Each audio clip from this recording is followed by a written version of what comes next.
Hi, ഇന്നൊരു indoor plant report ചെയ്യാണ്.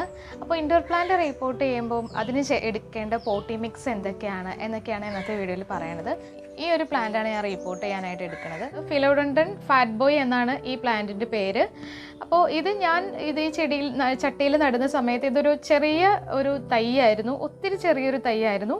ഇപ്പം ഇത് നന്നായിട്ട് വളർന്നിട്ടുണ്ട്. ഇപ്പം ഇതിന് ചെറിയ തൈകളൊക്കെ വന്നു തുടങ്ങിയിട്ടുണ്ട്. അപ്പോൾ ഇതൊരു ചെറിയ ചട്ടിയാണിത്. അപ്പോൾ ഈ ഒരു ചട്ടി ഇനിയിപ്പോൾ ഇതിന് പറ്റുമെന്ന് തോന്നണില്ല. നന്നായിട്ട് തിക്കായിട്ട് വളർന്നിട്ടുണ്ട്. ഇതിൻ്റെ വേരൊക്കെ നിറയെ ഇങ്ങനെ വന്നിട്ടുണ്ട്.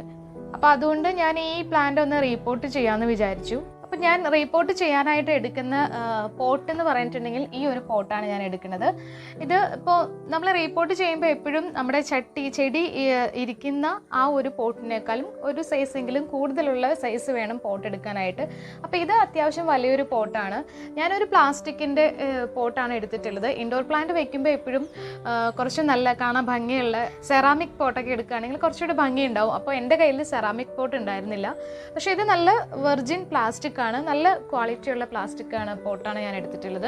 അപ്പോൾ പോട്ട് എടുക്കുമ്പോൾ ശ്രദ്ധിക്കേണ്ട ഒരു കാര്യം, മസ്റ്റായിട്ടും അതിന് ഡ്രെയിനേജ് ഹോള് ഉണ്ടായിരിക്കണം. അത് ശ്രദ്ധിക്കേണ്ടതാണ്. അപ്പോൾ നമ്മൾ ഇൻഡോർ വെക്കുമ്പോൾ ഡ്രെയിനേജ് ഹോൾ ഉള്ളപ്പം വെള്ളം ഒഴിക്കുമ്പോൾ അത് താഴെയൊക്കെ പോകുന്നുള്ളൊരു ടെൻഷൻ ഉണ്ടെങ്കിൽ നമുക്ക് ഇതേപോലത്തെ ട്രേ ഇതിൻ്റെ അടിയിൽ വെച്ച് കൊടുത്താൽ മതി. അപ്പോൾ ഇതിങ്ങനെ വെച്ച് കൊടുക്കാമല്ലോ. അപ്പോൾ ഇങ്ങനെ വെച്ച് കൊടുത്തു കഴിഞ്ഞാൽ നമുക്ക് അധികമായിട്ടുള്ള വെള്ളം ഈ ട്രേയുടെ അകത്തേക്ക് വീണല്ലോ. അപ്പോൾ അതുകൊണ്ട് നമുക്ക് വീടിൻ്റെ അകമൊന്നും ചെളിയോ വെള്ളമൊന്നും അങ്ങനെയൊന്നും നമുക്ക് പേടിക്കേണ്ട കാര്യമൊന്നുമില്ല. ചില പോട്ടിൻ്റെ കൂടെ ഇങ്ങനെ ട്രേ വാങ്ങാൻ കിട്ടും, അതിൻ്റെ കൂടെ തന്നെ കിട്ടും. അതല്ലെങ്കിൽ നമ്മൾ ഇതേപോലത്തെ ഒരു ട്രേയോ സോസറോ അങ്ങനെ എന്തെങ്കിലും വാങ്ങിക്കുക. നമ്മൾ ഇൻഡോർ പ്ലാന്റ്സ് വെക്കുമ്പോൾ അതിൻ്റെ നമ്മൾ എടുക്കുന്ന പോട്ടി മിക്സിൽ കുറേ കാര്യങ്ങൾ നമ്മൾ ശ്രദ്ധിക്കാനുണ്ട്. ഒന്നാമത്തെ കാര്യം എന്ന് പറഞ്ഞിട്ടുണ്ടെങ്കിൽ നമ്മുടെ പോട്ടി മിക്സ് ലൈറ്റ് വെയിറ്റ് ആയിരിക്കണം. കാരണം നമ്മൾ വീടിൻ്റെ അകത്ത് ഈ പോട്ട് വെക്കുമ്പോൾ നമുക്കിപ്പോൾ അങ്ങോട്ടും ഇങ്ങോട്ടും ഒക്കെ ഒന്ന് എടുത്ത് മാറ്റണം എന്നൊക്കെ തോന്നുവാണെങ്കിൽ ഒത്തിരി വെയിറ്റ് ആയി കഴിഞ്ഞാൽ നമുക്ക് എടുത്ത് മാറ്റാൻ ബുദ്ധിമുട്ടല്ലേ. അപ്പോൾ ലൈറ്റ് വെയിറ്റ് ആയിട്ടുള്ള ഒരു പോട്ടി മിക്സ് ആയിരിക്കണം എടുക്കേണ്ടത്. അത് ഒന്നാമത്തെ കാര്യം. പിന്നെ രണ്ടാമത്തെ കാര്യം എന്ന് പറയുന്നത് നല്ല ഡ്രെയിനേജ് ഉള്ള ഒരു പോട്ടി മിക്സ് ആയിരിക്കണം. കാരണം നല്ല ഡ്രെയിനേജ് ഉള്ള പോട്ടി മിക്സ് ആണെങ്കിൽ മാത്രമാണ് നല്ല എയറേഷൻ നടക്കുകയുള്ളൂ. അതുപോലെ ചെടി നന്നായിട്ട് വളരാനായിട്ട്, ചെടിയുടെ വേര് നന്നായിട്ട് മണ്ണിലേക്ക് ഇറങ്ങി വളരണം എന്നുണ്ടെങ്കിൽ നല്ല ഡ്രെയിനേജ് ഉള്ള പോട്ടി മിക്സ് ആയിരിക്കണം നമ്മൾ എടുക്കേണ്ടത്. അത് രണ്ടാമത്തെ കാര്യം. പിന്നെയുള്ളൊരു കാര്യം എന്ന് പറഞ്ഞിട്ടുണ്ടെങ്കിൽ ഇതിൽ നമ്മൾ വളങ്ങൾ ചേർത്ത് കൊടുക്കണം. കാരണം നമ്മൾ പുറത്ത് നിൽക്കുന്ന ചെടികൾക്കൊക്കെ ആണെങ്കിൽ അതിന് മരങ്ങളുടെ ഇലയോ അങ്ങനെയൊക്കെ വീണിട്ട് ആ ഇലയൊക്കെ ചീഞ്ഞതിൻ്റെ ഒരു വളക്കൂറുള്ള ഒരു മണ്ണിലായിരിക്കുമല്ലോ ചെടികളൊക്കെ നിൽക്കുന്നത്. അപ്പോൾ നമ്മൾ വീട്ടിൽ അല്ലെങ്കിൽ ഒരു ചട്ടിയുടെ അകത്ത് നമ്മൾ ചെടി നടുമ്പോൾ നമ്മൾ വളരാൻ ആവശ്യമായിട്ടുള്ള ഫെർട്ടിലൈസേഴ്സൊക്കെ ഇട്ട് വേണം നമ്മൾ പോട്ടി മിക്സ് റെഡിയാക്കാനായിട്ട്. എന്നാൽ മാത്രമാണ് ചെടി നന്നായിട്ട് വളരുള്ളൂ. അപ്പോൾ അങ്ങനെ നല്ല ഫെർട്ടിലൈസ്ഡ് ആയിട്ടുള്ള നല്ല പോട്ടി മിക്സ് ആയിരിക്കണം. അതേപോലെ തന്നെ നല്ല മോയ്സ്ചർ കണ്ടൻ്റ് ഉള്ള ഒരു പോട്ടി മിക്സ് കൂടെ ആയിരിക്കണം. കാരണം നമ്മൾ ചെടി നനച്ചതിന് ശേഷം വെള്ളം മൊത്തം ഒഴുകി പോയതിന് ശേഷം മണ്ണ് പെട്ടെന്ന് ഡ്രൈ ആയി പോവാതെ കുറച്ച് മോയ്സ്ചർ കണ്ടൻ്റ് ഉള്ളൊരു പോട്ടി മിക്സ് ആയിരിക്കണം എടുക്കേണ്ടത്. അപ്പോൾ ഇങ്ങനത്തെ കുറച്ച് കാര്യങ്ങളൊക്കെ നമ്മൾ പോട്ടി മിക്സ് റെഡിയാക്കുമ്പോൾ ശ്രദ്ധിക്കേണ്ടതായിട്ടുണ്ട്. അപ്പോൾ ഞാൻ എങ്ങനെയാണ് ഇൻഡോർ പ്ലാന്റ് വയ്ക്കുമ്പോൾ പോട്ടി മിക്സ് റെഡിയാക്കണമെന്ന് കാണിക്കാം. അപ്പോൾ നമ്മുടെ പോട്ടി മിക്സിൽ ആദ്യത്തെ കണ്ടൻറ്റ് എന്ന് പറയുന്നത് കൊക്കോപീറ്റ് ആണ്. അപ്പോൾ ഈ കൊക്കോപീറ്റ് ഉപയോഗിക്കുന്നത് പോട്ടിംഗ് മിക്സ് നല്ല മോയ്സ്ചർ കണ്ടൻറ്റ് കിട്ടാൻ വേണ്ടിയിട്ടാണ് ഈ കൊക്കോപീറ്റ് നമ്മൾ ഉപയോഗിക്കുന്നത്. അപ്പോൾ നമ്മുടെ ആദ്യത്തെ ഇൻഗ്രീഡിയൻറ്റ് കൊക്കോപീറ്റാണ്. ഈ ഒരു പാത്രത്തിന് ഒരു പാത്രം കൊക്കോപീറ്റാണ് ഞാൻ എടുക്കുന്നത്. നമ്മുടെ അടുത്ത ഇൻഗ്രീഡിയൻറ്റ് പെർലൈറ്റ് ആണ്. പെർലൈറ്റ് ഞാൻ ഈ ഒരു പാത്രത്തിന് ഒരു പാത്രം എടുത്തിട്ടുണ്ട്.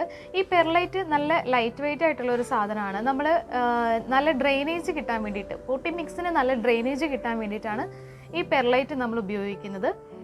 നമ്മൾ സാധാരണ മണലൊക്കെ ഉപയോഗിക്കാറുണ്ടല്ലോ നല്ല ഡ്രെയിനേജ് കിട്ടാൻ വേണ്ടിയിട്ട്. അപ്പോൾ അതിന് പകരം നമ്മൾ ഉപയോഗിക്കുന്ന ഒരു സാധനമാണ് ഈ പെർലൈറ്റ്. നമ്മൾ സാധാരണ നഴ്സറിയിൽ നിന്നൊക്കെ ചെടിയൊക്കെ വാങ്ങിക്കൊണ്ട് വരുമ്പോൾ അതിനകത്തൊരു വെള്ള സാധനം കാണാറില്ലേ, ആ ഒരു സാധനമാണിത് പെർലൈറ്റ്. അപ്പോൾ അത് ഞാൻ ഈ ഒരു പാത്രം ചേർക്കുന്നുണ്ട്. അടുത്തതായിട്ട് ഞാൻ ചേർക്കുന്നത് ഈ കമ്പോസ്റ്റാണ്. അപ്പോൾ ഈ കമ്പോസ്റ്റാണ് സാധാരണ ഞാൻ ഈ ഇൻഡോർ പ്ലാന്റ്സ് ഒക്കെ വെക്കുമ്പോൾ ചേർക്കുന്ന കമ്പോസ്റ്റാണിത്. ഇതാണ് നമ്മുടെ മെയിൻ ഇൻഗ്രീഡിയൻറ്റ്. ഇത് ഞാൻ 2 പോർഷൻ ചേർക്കുന്നുണ്ട്. നമ്മൾ എടുത്ത ആ പാത്രത്തിന് 2 പോർഷൻ ഞാൻ ചേർക്കുന്നുണ്ട്. ഇതാണ് നമ്മുടെ മെയിൻ ഇൻഗ്രീഡിയൻറ്റ്. ഇത് നമുക്ക് ഈ ചെടിയൊക്കെ വിൽക്കുന്ന കടയിലോ അല്ലെങ്കിൽ വളമൊക്കെ വിൽക്കുന്ന കടയിലൊക്കെ നമുക്ക് വാങ്ങിക്കാൻ കിട്ടുന്നതാണ്. അപ്പോൾ ഇതാണ് കമ്പോസ്റ്റ്, നമ്മുടെ മെയിൻ ഇൻഗ്രീഡിയൻറ്റ്. അപ്പോൾ ഇത് ഞാൻ ഈ പാത്രത്തിന് 2 പാത്രം ചേർക്കുന്നുണ്ട്.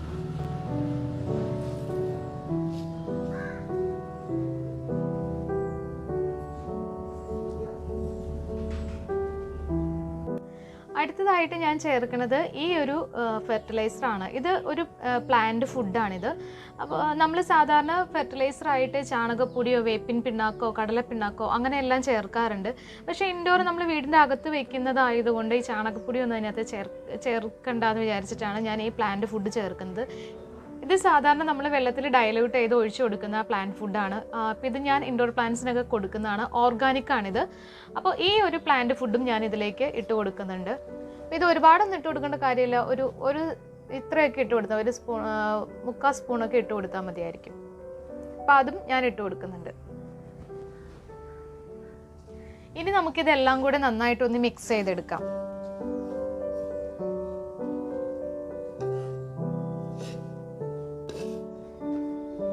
ഇപ്പോൾ നമ്മൾ പോട്ടി മിക്സ് റെഡിയാക്കി കഴിഞ്ഞിട്ടുണ്ട്. അപ്പോൾ ഇനി നമുക്ക് ചട്ടിയിലേക്ക് പോട്ടി മിക്സ് ഇട്ട് കൊടുക്കാം. പോട്ടി മിക്സ് ഇടുന്നതിന് മുൻപേ ഞാൻ കുറച്ച് ക്ലേ ബോൾസ് ഇട്ട് കൊടുക്കുന്നുണ്ട്. ഇതെന്തിനാണെന്ന് വെച്ചിട്ടുണ്ടെങ്കിൽ നമ്മൾ വെള്ളം ഒഴിക്കുമ്പോൾ മണ്ണും കൂടെ ഇതിൻ്റെ കൂടെ ഒഴുകി പോവാതിരിക്കാൻ വേണ്ടിയിട്ടും കുറച്ച് മോയ്സ്ചർ കണ്ടൻറ്റ് കിട്ടാനൊക്കെ വേണ്ടിയിട്ടാണ് നമ്മൾ സാധാരണ ചരലൊക്കെ ഇടുമല്ലോ ചട്ടിയുടെ അടിയിൽ, അതിന് പകരം ഇടുന്നതാണ് ഈ ക്ലേ ബോൾസ്. അപ്പോൾ ഇത് ഞാൻ ഒരു ലെയർ ഇട്ട് കൊടുക്കുന്നുണ്ട്. ഇനി നമുക്ക് ഒരു ലെയർ പോട്ടി മിക്സ് ഇട്ട് കൊടുക്കാം.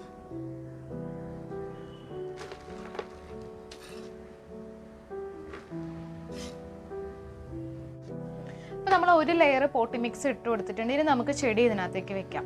അപ്പോൾ ഞാനിപ്പോൾ ചെടി ഇതിൽ നിന്ന് എടുത്തിട്ടുണ്ട്. അതിൻ്റെ അടിയിൽ കുറച്ച് മണ്ണ് ഞാൻ മാറ്റിയിട്ടുണ്ട്. അപ്പോൾ ഇനി ഈ ചെടി നമുക്ക് ഇതിനകത്തേക്ക് വെച്ച് കൊടുക്കാം. ഇതിനകത്ത് കുറച്ച് മണ്ണ് ഇങ്ങനെ നനഞ്ഞിട്ടായിരിക്കുന്നത്, അതുകൊണ്ടാണ് ഞാനിത് പേപ്പർ ഇട്ട് പിടിച്ചിരിക്കുന്നത്. നമുക്ക് ഇതിനകത്ത് വെച്ച് കൊടുക്കാം.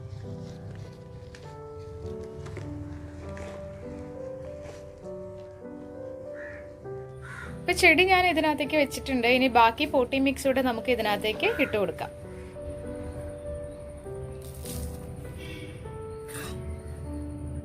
അപ്പോൾ ഇപ്പോൾ ഞാൻ ചെടി റിപ്പോർട്ട് ചെയ്ത് കഴിഞ്ഞിട്ടുണ്ട്. അപ്പോൾ നമുക്കിനി ഇതിനകത്തേക്ക് വെള്ളം ഒഴിച്ചു കൊടുക്കാം. വെള്ളം ഒഴിക്കുമ്പോൾ എപ്പോഴും ഡ്രെയിനേജ് ഹോളിൽ കൂടെ വെള്ളം വരുന്നത് വരെ നമ്മൾ വെള്ളം ഒഴിച്ചു കൊടുക്കണം. അപ്പോൾ വീഡിയോ ഇഷ്ടമായാൽ ലൈക്ക് ചെയ്യുക. അതുപോലെ വീഡിയോയെക്കുറിച്ചുള്ള അഭിപ്രായങ്ങൾ കമൻറ്റ് ചെയ്യുക. നിങ്ങളുടെ ഫ്രണ്ട്സിന് വേണ്ടിയിട്ട് വീഡിയോ ഷെയർ ചെയ്ത് കൊടുക്കുക. പിന്നെ ചാനൽ സബ്സ്ക്രൈബ് ചെയ്യാതെയാണ് വീഡിയോ കാണുന്നതെങ്കിൽ ഇപ്പോൾ തന്നെ സബ്സ്ക്രൈബ് ചെയ്ത് നോട്ടിഫിക്കേഷൻ ബെല്ലൈക്കൺ കൂടെ എനേബിൾ ചെയ്യുക. നമുക്കിനി അടുത്ത വീഡിയോയിൽ കാണാം. ബൈ.